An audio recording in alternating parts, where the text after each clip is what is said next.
माजी राज्यमंत्री वसुधाताई देशमुख यांच्या कार्याचा गौरव करत त्यांना जीवन गौरव पुरस्कारानं सन्मानित करण्यात आले। यावेळी बोलताना पालकमंत्री चंद्रशेखर बावनकुळे यांनी वसुधाताईंच्या कार्याचे विशेष कौतुक केले। त्यांनी म्हटले की वसुधाताईंचे आयुष्यभराचे कार्य आजच्या तरुण पिढीसाठी दीपस्तंभासारखे प्रेरणादायी आहे। श्री संत ज्ञानेश्वर सांस्कृतिक सभागृह येथे आयोजित या सोहळ्यात वसुधाताईंना हा सन्मान प्रदान करण्यात आला।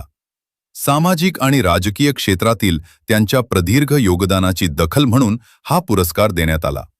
यावेळी मंचावर खासदार डॉक्टर अनिल बोंडे, बळवंत वानखेडे, आमदार जयंत पाटील, सुलभा खोडके, संजय खोडके, महापौर श्रीचंद तेजवानी तसेच माजी मंत्री अनिल देशमुख आणि विलास इंगोले यांसह अनेक मान्यवर उपस्थित होते। पालकमंत्री बावनकुळे म्हणाले की वसुधाताईंच्या कार्याचा केंद्रबिंदू हा ग्रामीण विकास आणि महिला सक्षमीकरण राहिला आहे। त्यांच्या प्रेरणेमुळे विदर्भातील अनेक महिला आत्मनिर्भर बनल्या आहेत। तसेच विदर्भाच्या विकासासाठी त्यांनी घातलेल्या पायावर पुढे काम करण्याचा संकल्पही त्यांनी व्यक्त केला। पुरस्कार स्वीकारताना वसुधाताई देशमुख यांनी सांगितले की हा सन्मान केवळ त्यांचा नसून जनतेचा आणि कार्यकर्त्यांचा आहे। समाजसेवा हेच आपले ध्येय असून शेवटच्या श्वासापर्यंत जनसेवा सुरू ठेवण्याचा निर्धार त्यांनी व्यक्त केला। या सोहळ्यात चिखलदरा तालुक्यातील दहयांद्री येथे मुलींच्या रुक्मिणी वसतिगृहाचे ऑनलाईन उद्घाटन करण्यात आले। तसेच प्राध्यापक नवनीत देशमुख लिखित वसुधा या कादंबरीचे प्रकाशनही करण्यात आले। ही होती अमरावतीहून एक प्रेरणादायी बातमी। TV Marathi 24 news.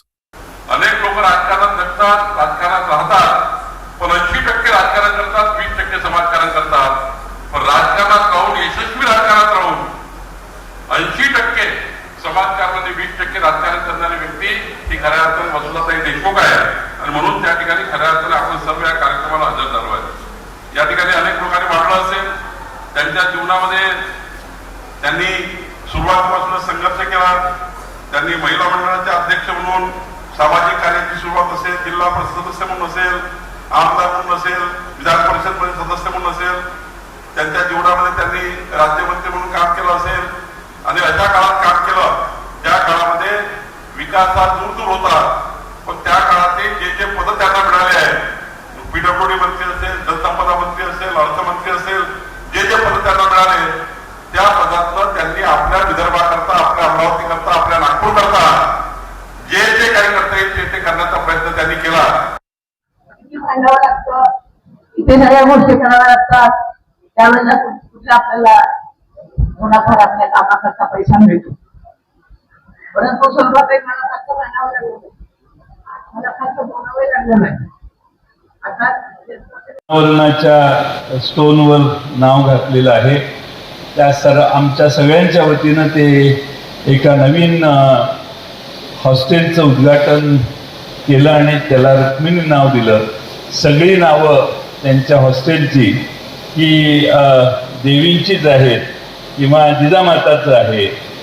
पुण्यश्लोक सगळ्याच महान महिलांची नावं ही त्यांनी त्यात घातलेली आहेत, दिलेली आहेत। आणि त्यामुळे एका चांगल्या कामाचं उद्घाटन आज पुन्हा झालं। मी